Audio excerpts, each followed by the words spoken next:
Hello and welcome to another YouTube video for One Loose Sprocket. And today what we're going to do is fix probably the most common malady of all bikes ever, and that's of course a punctured tire. And there are thousands of videos out there to talk about that, but hey, this will be another one. So this is a BMX, a Giant BMX bike that I've been working on a little bit. I fixed the chain already, and I also worked on the rear brake. So slowly coming along. Again, this is not a very complex bike, so there's not like a whole lot of stuff that you can do with it. But obviously the stuff that's most important, or the stuff that's most common, is really what needs to be done, of course, and a punctured tire is obviously very, very, very common. So what I'm gonna do is take this off the bike and take it out. It is slowly because I have pumped up the tire, and within a few hours, then I know that it's deflating, but it's not something that I immediately can hear. I can immediately hear the hissing sound. So that means, and that's actually a good thing, because the punctures, those little tiny pinhole punctures, are actually the ones that are most insidious, because those are the ones that are most difficult to find, right? So I'm going to walk through the process that I usually take to find these pinhole punctures. It's just like a thorn, and that's really the big thing. And rarely do you have like this nail going through this hole that's huge, or a blowout. If you have a blowout, you could see without any problem. Usually when you see a blowout, you're just getting a new tube, because that's really, you're not going to put a patch this big around on a tube. You might as well just get a new tube. But these pinhole ones are always very, very common, and actually are not that difficult to correct. It just matters just understanding the process and being able to do it in a nice, nice succinct fashion, and with a little bit, and make sure you take these certain steps to do it. And really, that's all. That's really important. Okay, so let's dive in. The first step is to remove the wheel from the bike, and obviously give yourself a little bit of room to work with. Okay, so the first things first, I kind of taken out a few things here that I usually use, and I have this little patch kit. I store everything in this little can. It's been years now since my son has stopped nursing or breastfeeding, so then obviously not breastfeeding for that. Never mind. So anyway, so I put out a few things that I typically use when I'm dealing with a patch repair, and I have these little tire levers that I use to take out the tire itself from the rim. I use some acetone to clean the area, a little piece of sandpaper that's also used to scuff up the area. Obviously I need my patch.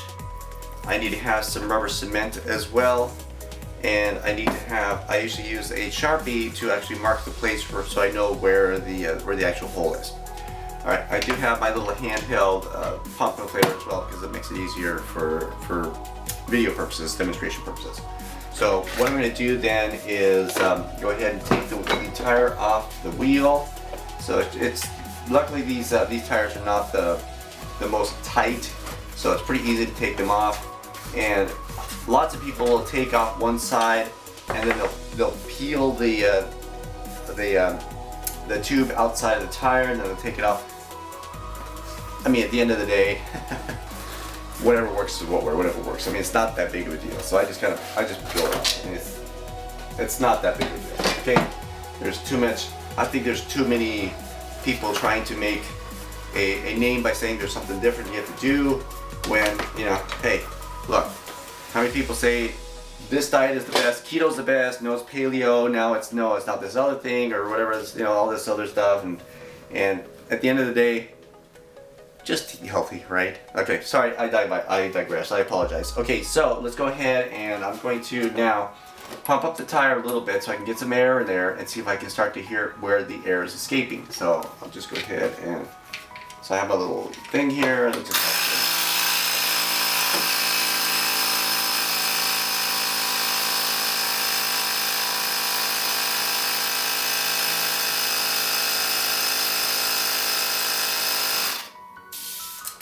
okay. Well, actually, I can hear it already. So this is gonna be an easy fix, I hope.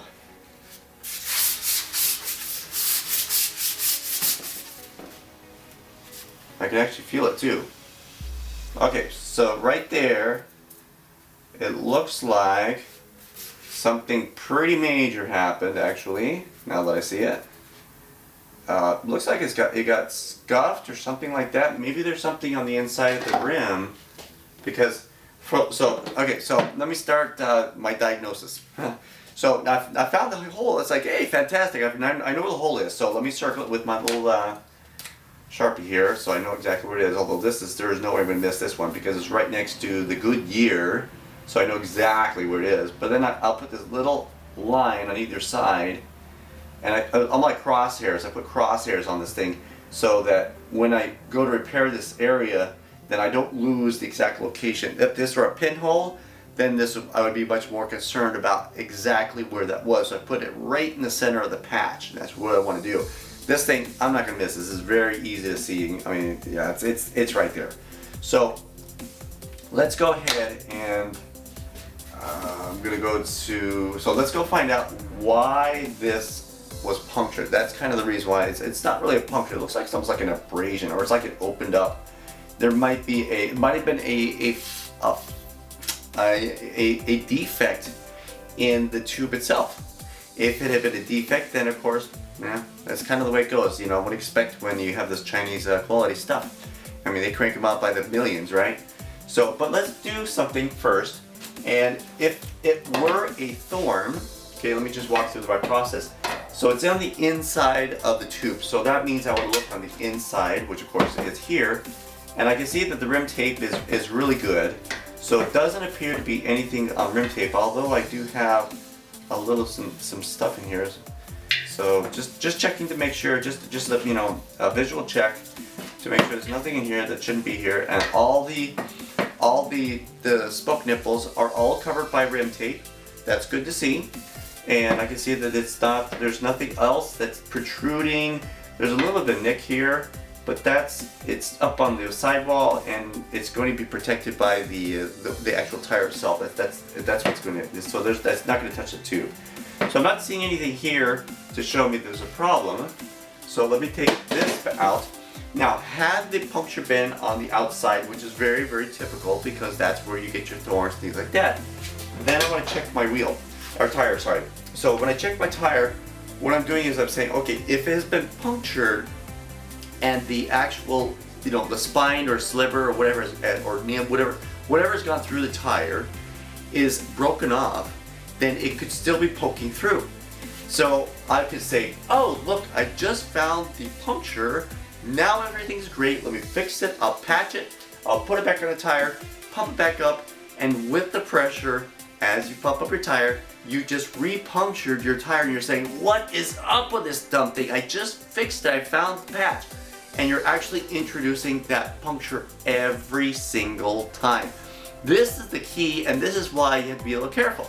So what I'll do is, if I do think that there might be a puncture inside the tire itself, then I'll run my fingers around the inside and just a couple times, but just run it until if I can feel anything that's scratchy or you know, anything sharp, then I would say, okay, that I need to take out first. Because then I go, of course, I'm just killing myself. I mean, even getting a new tube would not fix the problem. See, that's the problem, because the puncture is still there. It's there waiting to happen again. So I'm running my fingers around the inside. I'm not feeling anything, because that's not what the problem is. But this is what I would do had I thought that there was a puncture and it had gone through the tire. So seems pretty clean here. Seems pretty clean here. Perfect. Now I'm good. So as you can see, the aerosol escaped the tube already because of the fact that was a pretty good sized puncture. So here it is, I found it again. So what I'm going to do now is the sandpaper is the next step. Now the sandpaper, the idea of the sandpaper is because when they make these tubes, they have mold release, and that mold release is to be able to allow them to make the tube. They inflate it, they let the rubber harden, and of course vulcanize it to an extent, and then what they do is they'll pull it out. But they have to have something in there, a little cover, like a film, that would allow it to come out of the mold for the tube mold. So once it comes out, of course, that's still on the tire itself. They don't take it off. So in order to take that off a little bit, then what you do is you go ahead and you scuff up the area and you just scuff it up bigger than the patch, obviously. So let me just go around here, and once I have scuffed that up a little bit, then I will, like I say, this, and I don't have to take this way down and completely, you know, practically create a bigger hole in the tube. It's just to scuff it up a little bit to kind of scrape off some of that mold release and stuff like that. But here's the key. Now, I don't know how many other people do this. I don't really care necessarily, but this is where the active acetone comes into play. So because I have these little, now I've scuffed it up, and I have all these little particles of rubber now sitting on top of where I'm going to put my patch. And I don't want that. I want to have the cleanest possible surface I could, you know, hope for. So what I'll do then is I'm gonna go ahead and take a little bit of acetone. It doesn't take much, it's just a little bit. Okay, just a little bit of acetone, and I'm just gonna go to the area and I'm just gonna clean it up. And the reason why I like acetone over alcohol is that acetone dries very, very fast. So I'm just gonna clean off the fibers from the towel, obviously, because I'm using a towel. If I were to use a microfiber towel or a rag or something like that, maybe it wouldn't have as much, but I just want to, like I say, just trying to make this thing as clean as I possibly can. And the good thing is that, for example, you may have messed up and say you didn't make the whole big, or that you didn't scuff up enough around the area. You still could take off a lot of the mold release just with the acetone. Possibly, you not even need to scuff this thing up if you use acetone. I don't know. I'm not going to worry about that. I'm just going to follow this procedure that I've created over the years and say this is the way I'm going to handle this. So now that I have this now fixed, or at least prepared, the surface prepared, then first thing I'm going to do is I'm going to take off the backing. So this patch has a plastic film on the top and has a foil on the back. So I'm going to peel off the foil and then expose the back of the patch. So now that I have this exposed, and the reason why I want to do that first is because I don't want to have to try to do this while I have this stuff. Well, actually, you know what? It doesn't make I should say that. It doesn't make that much difference because I need to put this on here. Okay, so once I have the rubber cement on here, I'm gonna put a little more on because I had to stop to change the battery out of my camera. Then let me put a little more on there, and then what you want to do is just spread it around. Make sure you cover that area. Make sure it's bigger than the patch area, obviously. And once that has been done, and it doesn't, I mean, you don't have to really rub it a lot. It's more just to spread it out. Once you get it spread out, more or less evenly, so it creates a nice even film over the surface of the tube. Then once you have that, let it dry. Let it dry. That is the key. Because what happens is if you try to put the patch on immediately, the solvent that's still in the rubber cement is going to actually reduce the adhesiveness of the rubber cement. Rubber cement needs to be dry, which is really rather counterintuitive, but at the same time, that's the way it is. So let it dry. You want to get it at least so it looks opaque.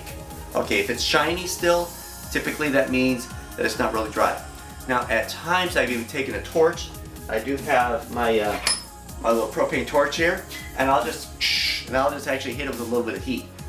It's not really required. I only do that typically when it's cold out. You know, if it's like 60 or 50 degrees out, then yeah, I'm gonna do it because I want to get all those solvents out, those VOCs. So you want to get but once it's gone, and like I say, in a day like today where it's a nice balmy 70 degrees or, you know, typical room temperature, then it's probably not necessary. Give it a few seconds, you know, 30 seconds, 45 seconds, maybe a minute if you really want to be extreme.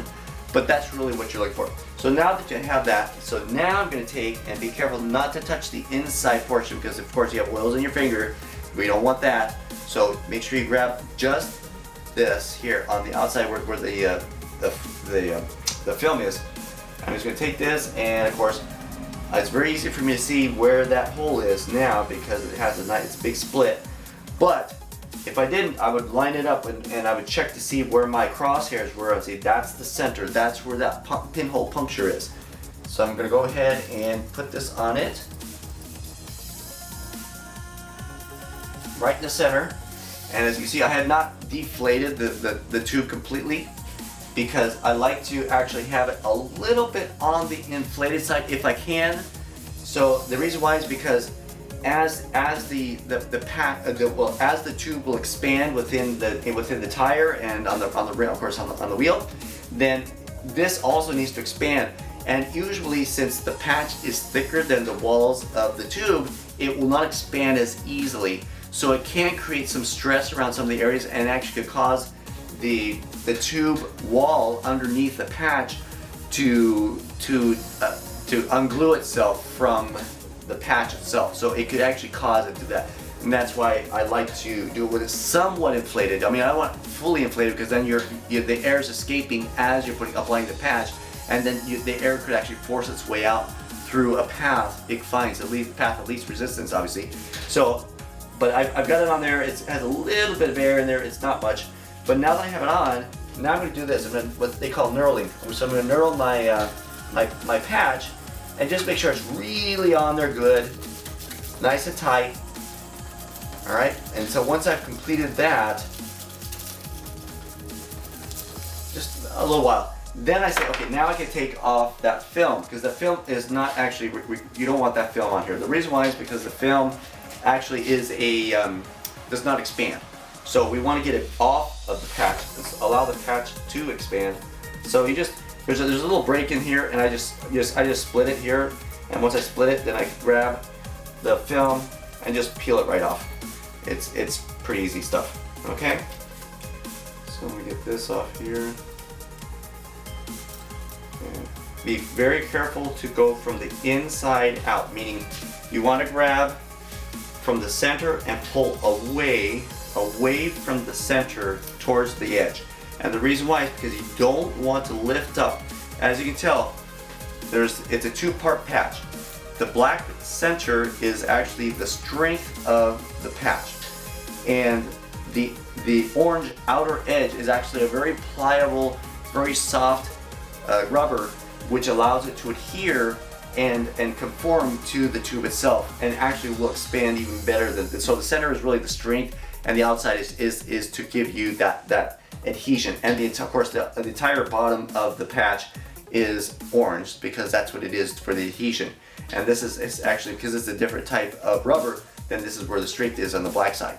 So you don't want to lift up that orange area around the edges, because that will then cause it to, as with movement or with the expansion and contraction of the tube itself, it could cause it to peel, and once it peels, then you're right back to where you were, and you have to peel off the entire patch and put the patch back on. Okay, so now that it's on here, of course the test is put a little bit of air in there, just see what happens, right? And it could very well maybe that's not the only hole in the tube. Never know, right?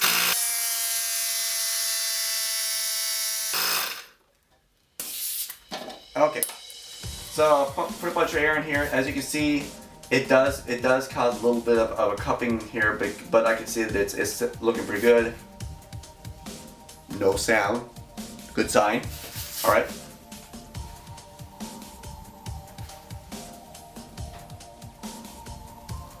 I'm not hearing anything. I also put it up to my cheek to see if I can feel any air, if there's some air escaping. I'm not hearing anything. I'm not seeing anything. Not feeling anything. So it looks like that was the only puncture on this tube. Okay, so with that said and with that done, then I'm just going to take out the air, bring it back down to a normal size. So not take out all the air completely, because I want to have it more or less in the shape that it would be. And then I'm going to go ahead and put it back in the tire. Again, there's lots of people that may say, oh, you have to put the tire back on the tube or on the wheel first and this stuff. Yeah, I don't know. Look, at the end of the day, if you can get your tube and your tire and your wheel to all work as one, that's the important thing, right? So again, I'm not going to say whether it's right or wrong. But once I have it inside, I kind of balance it a little bit just to make sure that it accommodates, so the tube is not twisted. That's one thing I can see. I can visually check to make sure that it is sitting nicely. As a matter of fact, when I pulled it out, I realized that it looked like it had been twisted a little bit because I can see it was wrinkled. So I'm looking at this now, and of course it's nice. You can see it's all nice. It's almost as if it's filling that void within the tire, which is exactly what I want to see. Okay, so now let's go ahead and put it back on the wheel, and just lining up the valve to the valve hole, and then I'll just turn this over, let the gravity kind of help me out a little bit. Oh, another thing I forgot to mention, I'm going to take this off real quick. I did notice one other thing as I was taking this off, and that is I have a little bit of a hole here in the sidewall. Not good. This tire should be replaced, okay? I am not going to do it right now only because of the fact I'm just doing a patch repair. But this is another thing. You need to look for any potential damage that may have been caused.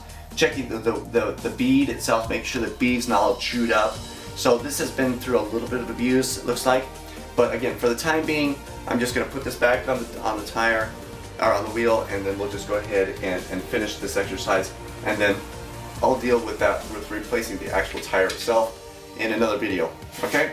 So, putting it on, then I want to make sure that I have my bead on the inside of the rim. So let's go ahead and go through here. And I say I'm just with my fingers, I'm just rolling it around, because these tires are usually pretty good. See, it just pops right on. Had it been a different tire, which had a lot more tolerances, of course I may have to come in here with my tire lever and slide it around. Very carefully. You see, it's a very wide plastic, something that's not going to puncture the tire or the tube again, because then you're going to be right back where you were and trying to figure out what's going on. So I'm learning from experience here. So now that I have this here, then I want to take this here, and let's go ahead and put some air in here. Okay, and so I put in a little bit of air and just check to make sure that the bead is seating correctly all around. I don't want to have it popping out, because then as I start to inflate it more and more, then the tube actually could start to find its way outside the bead and actually start to balloon out. Of course, then I've had a tire pop on me once before. I wasn't paying attention. So now it looks like it's seating pretty good. So now I can go ahead and take it up to pressure. Pressure will be on the side of the tire. So this is a Kenda, and it says pressure is, where is it on here? So minimum pressure is 40 and max is 65 psi. So I go up to 65. I typically do not like going to the max pressure, because it really doesn't need a max pressure. That's only if you are desperate to not want any rolling resistance possible out of the tire. That is not really a typical thing to have. I would say the 40 psi, I take it maybe 50, 55. If it says it's good, it can go up to 65, then I'll take it up to maybe 55. And this will be rock hard. I mean, you won't feel it. So anyway, I have my little gauge here.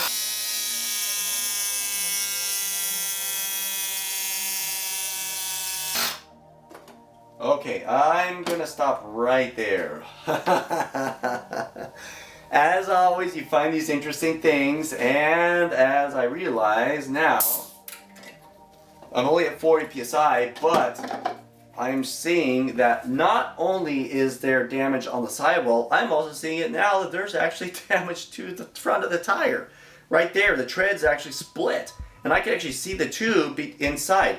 That is definitely not going to work for me. So I am not going to actually leave this evenly pressure in this tire. I'm going to actually take it off, because I do not want that thing exploding on me here, okay? So what I'll do is I'm going to actually continue with this video later. And what I'll do is I'll give you another tire. I'll just put another tire on here and then redo this whole thing, because I already have it off the bike. It makes it so much easier for me to work with this thing like this. So I'll just do that, and then I will take it from there, okay?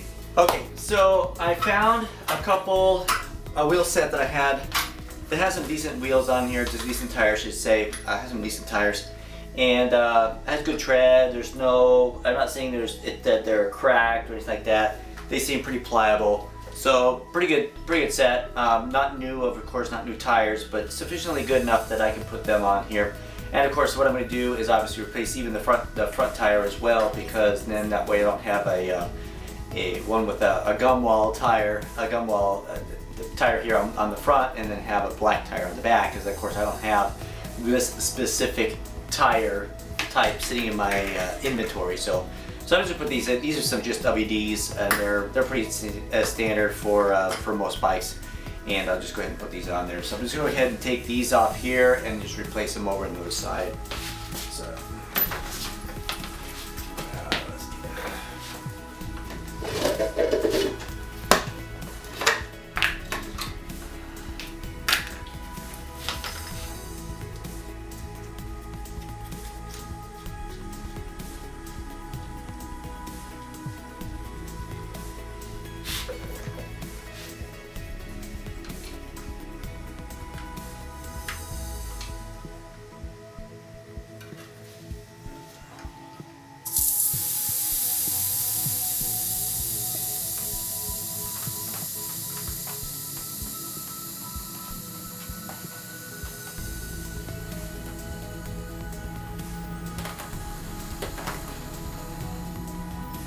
Try to compress this as much as I possibly can to get as much air out of it as I can, obviously, so that it doesn't, so it's easy to come off.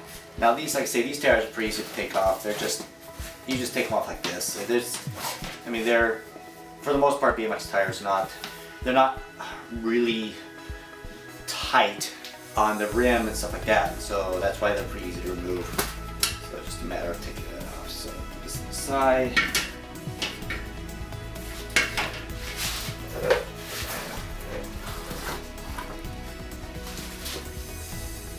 Look at this tube. It had some air in it a little bit, so I assume that the tube is good. And of course, because of the fact that I'm taking the tire out, then I'll just run my fingers through here just really quickly, just to see if I feel anything, and confirm that there's nothing poking through. I mean, I don't think so, but there are times where you may get a thorn that goes through, and even though it punctures the tube, either it does go all the way through the tube, or it may have actually maintained itself either because of the self-sealing tube or because it wasn't letting it leak out. But I'm not feeling anything here, so this is good. So there's one. All right, let's get the other one now. And I'll do the same thing, just with the air.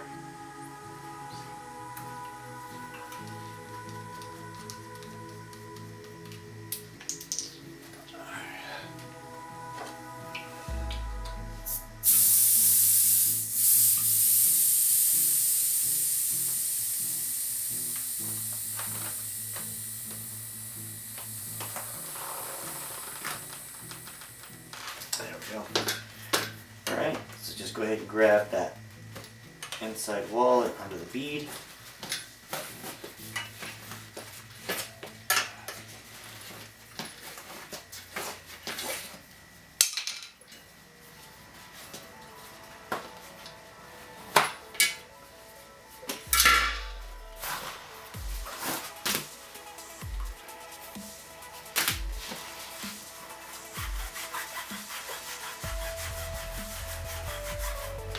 Okay, feels pretty good. All right, so now that I have these off, then let's go ahead and take off these two.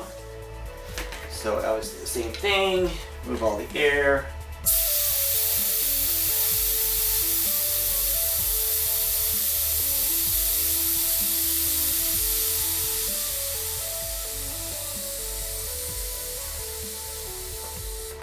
Okay. And same thing, this is going to come here.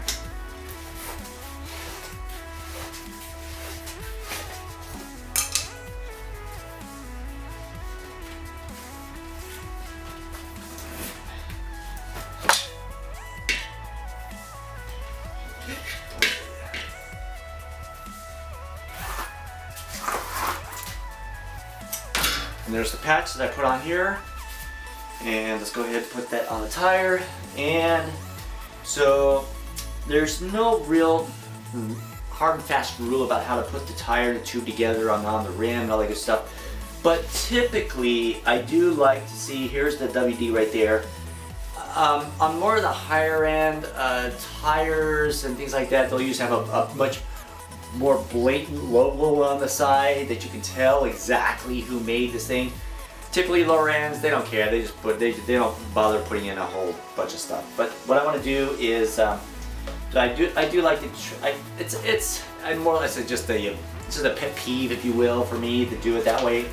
So once I have it on here, then what I'm going to do now, because this tire is a little bit dirty, you will notice that there is a rotation here. It says it has an arrow with the rotation, so it means the tire is going to rotate this direction, because as you can see, there's a bit of a tread, and this tread actually is going to help to, if you're going through wet conditions and stuff like that, to help wick the water away, so you try to avoid hydroplaning as much as possible. I mean, this is very similar to an automobile, because a car will do the same thing. You don't want to hydroplane, so they have grooves and things like that that will usually try to wick the water away. I'm thinking specifically of the there's a tire back in the day. I don't think they make it by Michelin, called Hydra Edge, and the Hydra Edge was built that way, where it had grooves, and the grooves were in a V shape. And there's you'll see a lot of motorcycles the same way. They have V shapes where the water is actually channeled away as the wheel comes down this way. Then it will cause the water to split, and it gives you a little bit more penetration if you're going through some, maybe some standing water or something like that. Regardless, so this then, of course, with this being the rotation, I want to have the wheels going to rotate this way, so I will want to put it on this way. Okay, so I put this on here and line up the tube and the valve on the tube to the hole. And let's just go ahead and roll this around and get it up over the edge. There's a little bit of air in the tube still, so let me see if I can just get the rest of that out. Alright, that's probably enough. It shouldn't be that hard. Again, like I say, these don't require a whole lot of like that. Okay, so that's that. Okay, so there's that one. So we just put this on the side for now. And let's go back to this one, which is, of course, nice and hard. So let's take out the air here. Okay, cap up here. Okay, and then let's just take out the air here.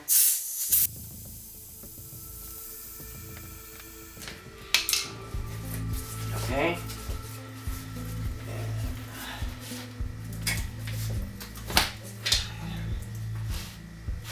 This here. Okay.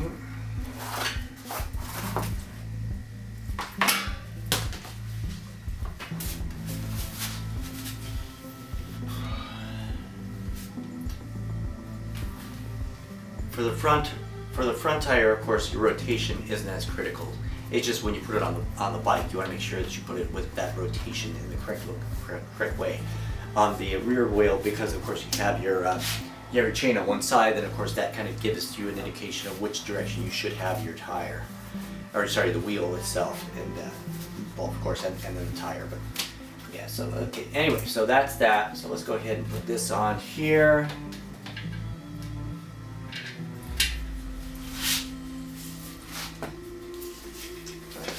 Air in here still.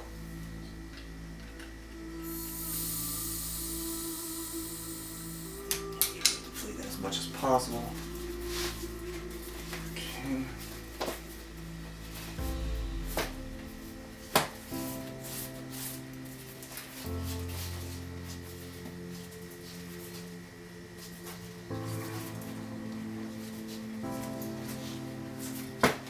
Okay. And make sure the valve stem is perpendicular and pointing towards the hub. All right. Oh, wait. Whoop, up. Looks like I missed something here. Okay, let's put this around again. There we go. Okay, now we're good. Okay, so now this is pointed correctly. So I'm going to go ahead and use my pump here.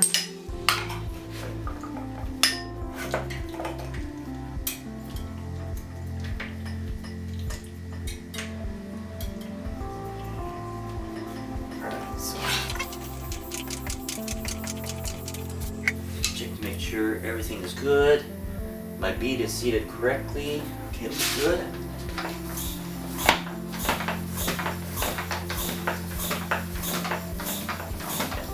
Take this up to 40 psi. Actually didn't check the pressure what's recommended here. Yeah, it's 40, there it is, 40 psi. Okay, so it's max 40. I've got it about, yeah, I got it maybe 38. So that's pretty close. Okay, there's that one. And let's put the valve cap back on. Alright, there's the front tire. Let's go for the rear tire now.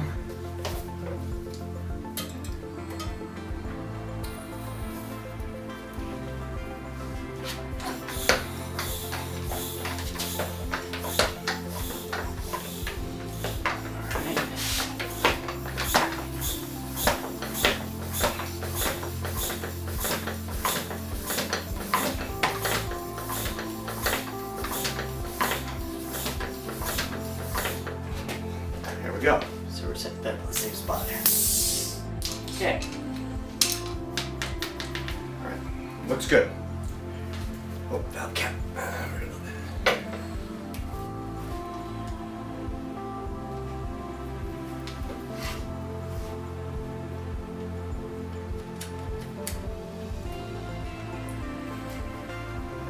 Alright, so let's put the wheels on the wheels on the bike. Alright, so let's go ahead and put the tires on the bike, and we'll start with the rear one first. Let me just go ahead and get this one here around and get it on here.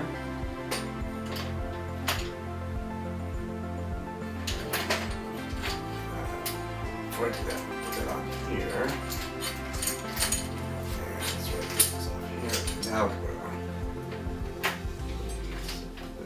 here. Alright, so now go ahead and hook up the chain, and now I can go ahead and pull this tight. Just tighten it up, finger tighten it on the other side first. Slide this around so you see a little better what I'm doing here. Okay.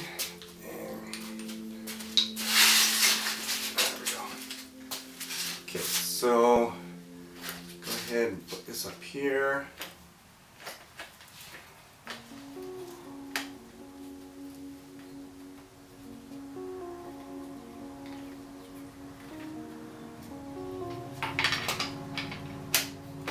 Okay, so that's that. Should have a little bit of play in the chain, but not too much, because then it gets too, if it's too slack, then it will actually pop off the crank or something like that. So just a little bit, not too tight, because then it starts to bind. It starts to bind on the sprocket in the back. But that looks pretty good. All right, so now let's go ahead and tighten up the other side. Make sure I'm centered. Looks like I'm a little bit off here now. So let's go ahead and center this. And I will know, because of course with the other video I did on how to replace the V-brake cable, should be able to, actually, you know what? I forgot. You have to do one more thing. Yeah. I forgot. This is what I had to do. So, what I have to do is, in order to put the brake back on, I have to bring it all the way down and engage the brake, the V-brake cable first, and then because my tolerances are so close on this rim, then I can pull it back and tighten it down. So I forgot that's what I had to do. So let's do that. It's a little loose still, but let's pull this up here.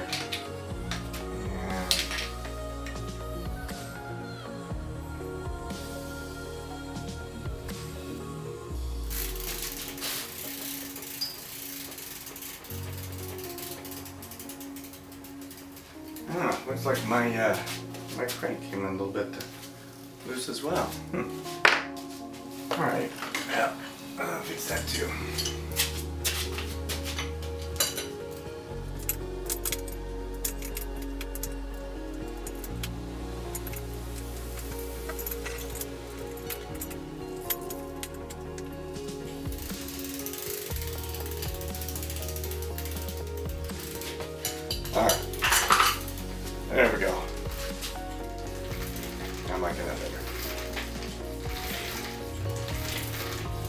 Okay, sounds good. Good. All right, front tire. Now, as we're talking about, make sure that the tread is rotating this direction, because my rotation is the arrow is going to be pointing this direction, wherever it is. There it is, rotating this way. So this is not going to go up here. I have to put on the lawyer clips, which I guess lawyer clips means because it whoever since lawyers got a hold of and was able to, they were able to say that people were putting on the wheels right, and if they fell off, of course, then they had lawsuits and all that good stuff. So that's that. All right, let's get the 15mm wrench. Just tighten this up a little bit, and we are. Oops, if I can do it the right way. All right, that's good. Okay, so here we go, and another video for Wonder Sprocket, and we're able to obviously found there's a little bit of an issue. We fixed the tube, so it's now nice and hard, and the other, of course, was no problem, but reviewed it, found an issue with the tire, of course, as we can see. We have this is the front one. This not the front one. Where's the back one? And if we look here, we see we had a problem there with the sidewall here. So obviously a hole there. That was not good. I looked at that. I was like, nah, not that big of a deal. But then when I saw that hole, that was much more serious. So I was like, no way can I have a point of failure at the sidewall and in the tread at the same spot. No, this has to go. So I'm not even going to use this tire again. This is going to go in the trash. And so much for that. So if you like my video, obviously subscribe, post a comment, ask a question, and we'll see you in the next video. Till then. So, as an epilogue to this whole ordeal, if you will, not really ordeal, but this whole episode here, I actually played detective there and was able to put 2 and 2 together, and taking into account where's the hole on the sidewall, the hole here, which is just above this in the tread itself, as well as what looked like a pinch in the tube, and the nick on the rim. I figured out, oh, of course, what happened was the tire had deflated enough that when somebody hit the curb, whoever was riding the bike, they hit the curb hard enough to split the tread, open up the sidewall here, and pinch the tube, and that's what actually caused the flat on the tube. So again, this just goes to this illustrates and underlines the reason why we need to maintain the correct pressure in our tires, so that we do not have these kinds of unfortunate circumstances occurring, because that is exactly the reason why. And obviously now this has been actually when I did the previous part of this video was actually yesterday. The tires pumped up, very nice. Both of them are very good, no problems whatsoever. So again, it doesn't take too much to maintain the tires and maintain the correct pressure in your tubes, but it does require some maintenance and just upkeep to be able to keep it in that fashion. Otherwise, you will have what happened here, destroying the tire, puncturing the tube, and having to go do this whole thing. And again, this is, bicycle tires aren't cheap anymore. They used to be maybe $10, $15 each. That was what I was considered, a $15 tire, bicycle tire was what I considered a little bit on the expensive side. Now they're hitting $20, $25 for one, and the higher end ones now are basically the same cost as a car tire, 80 bucks sometimes. And that really is exorbitant. To me, I find that it's so excessive. And these companies that make these tires obviously are making money hand over fist here because of the way that, and again, we pay because there aren't any other options. It's almost like this is a racket of what they do. Regardless, again, so just to understand that this is now just me stating that just take care of your tires. Just keep an eye out. Make sure you don't find anything that has holes in the sidewalls. Check your tread. Make sure there are no cracks in the sidewall either. If you start to see cracking, or if it becomes really stiff, like it's not pliable anymore, so the rubber is starting to dry out, that means you're about ready for a new tire.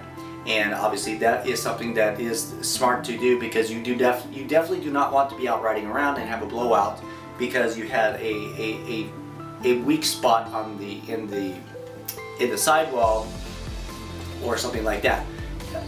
For the most part, if a tube goes, if it gets punctured, it just deflates. It doesn't just blow up. Okay, so that's typically not the situation.